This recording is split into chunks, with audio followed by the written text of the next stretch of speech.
como que quise olvidarme del tema, y vuelve la insistencia de las drogas. Y hubo un tiempo que discutí con el Señor sobre ese tema. El libro lo narra, las drogas y el evangelio. Al inicio narra las etapas de cómo el Señor me llevó a escribir ese libro y cómo yo discutí con Él y me hizo recordar la historia de Moisés. Cuando Moisés es llamado para que vaya a libertar el pueblo de Israel, Moisés sacó muchas excusas y entre esas fue: soy gago, no hablo bien. ¿Y qué hizo Dios? Ya Dios tenía preparado el panorama. Le dijo: tú tienes tu hermano Aarón, él puede hablar por ti y tú vas enfrente. Pues a mí el Señor me dijo: todo está listo, espera. Un día yo estaba en mi teléfono pasando Facebook y veo que mi pastor Andrés Guayas compartió una publicación del señor Gino Franz, donde él estaba dándole gracias a Dios y celebrando su aniversario libre de drogas. Y yo, ¡wow!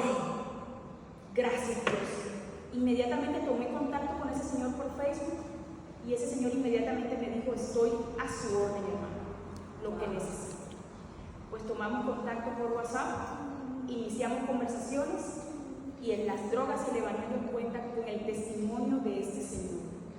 Un hombre que a temprana edad cayó en el mundo de las drogas por situaciones múltiples, entre esa falta de amor por su madre propia, un poco de rechazo entre la familia y etc. El caso fue que él se refugió en las drogas y eso sucede hoy en día con muchas personas. Tienen algún problema, tienen alguna circunstancia, tienen alguna carencia, tienen algún dolor guardado durante años y lo que hacen es que lo quieren desahogar por medio de una droga. La droga sí te da un placer por corto tiempo, te hace olvidar, te eleva a un panorama falso y después quedan las consecuencias. No voy a decir que eternas porque el Señor las puede romper, pero quedan unas consecuencias catastróficas que aún, voy a usar una palabra de la milicia que también lo uso en el libro, puede dar un daño colateral. Esto quiere decir cuando en las milicias tiran una granada para matar al enemigo y había una persona buena y murió por la granada, dice, bueno, fue daño colateral. Cuando una persona consume drogas también está haciendo daño colateral a los que lo rodean, a su familia. Es un dolor tremendo, profundo, pero muchos de ellos no saben cómo lidiar con ese tema y es un tema difícil. Y hubo un tiempo de mi vida que yo decía: yo hablar con marihuanero, nada que ver. Mientras yo escribía este libro, el Señor me confrontó con la crítica y me encaró con el fruto del Espíritu Santo, lo que hablamos el día pasado. Tiene muchas características el fruto del Espíritu Santo, pero ninguna de ellas es crítica. Y el Señor me dijo: ese fruto es de mi diablo, textualmente. La crítica no le pertenece a Dios. Y nosotros como hijos de Dios tenemos que llevar las características del fruto del Espíritu Santo. Entonces, cuando yo comprendí eso, empecé a pedirle al Señor que me ayudara a erradicar eso de mi vida, porque con mi propia fuerza lo iba a hacer solo un día y el resto de los días volví a hacer la misma. Pero con las fuerzas de Dios, déjame decirte que tu cambio será perpetuo. Amén. Para la gloria de Dios. Es más, irás mejorando cada vez más. Entonces, en ese momento seguí escribiendo, cada vez el Señor me daba más y más. Escribiendo ese libro, recuerdo claramente que contacté a la hermana Sara y le dije: hermana Sara, lléveme en oración porque tengo una sospecha. No le conté a mi hermana de una vez.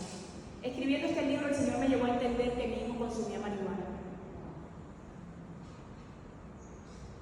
y yo no lo sabía.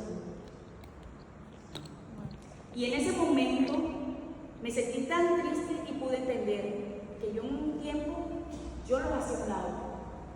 Y la crítica lo que hace es destruir justamente lo que quiere hacer el enemigo. Cuando yo me enteré, tuve la certeza de mi hijo, yo encaré a mi hijo, la primera vez lo negó, es normal. Un drogadicto, un alcohólico, es normal que lo niegue. Le oré a Dios y le pedí sabiduría. Ahí sí le confesé a la hermana Sara me apoyó en oración. Muchas gracias, hermana, porque yo sé, como dije cuando llegué, le dije a la hermana Milagro y a la hermana Ana, la oración tiene un efecto que muchas veces nosotros no lo reconocemos, pero causa un efecto que nos libra de muchas batallas, de muchos obstáculos que se quieren presentar en nuestra vida. Y de repente sí sucede, porque no quiere decir que vamos a estar libres de aflicciones. Sí sucede, pero nos da el entendimiento para nosotros surpasar esas aflicciones, para resistir y para seguir adelante. En ese momento que volví a encarar a mi hija, confesó y me dijo sí, con mucha vergüenza, con la cabeza hacia abajo. Y a pesar de que ya el Señor me había dado confirmación para escuchar el sí de mi hijo, me entristeció. Fue bastante triste. Entonces en ese momento hablé con mi hijo, tuve una conversación de madre. Ahí, como anteriormente era difícil, su adolescencia fue bastante fuerte y yo no supe cómo manejarla, porque no estaba conectada con Dios. Pero cuando estamos conectados con Dios, Él nos da estrategias, Él nos da discernimiento, Él nos da la paz, Él nos da entendimiento para lidiar con nuestros hijos. Y yo puedo decírtelo con todas las letras, porque yo puedo hacer un antes y un después. Cuando yo tenía a Dina pequeño, yo no tenía a Dios. Ahora tengo mi morochito, tengo a Dios. La señora Berenice puede decir cómo son mis hijos. Y la gloria es para Dios, Él es el que me ha capacitado. Pero yo quiero que entiendas que Dios sí lo puede hacer. Bueno, hablando conmigo.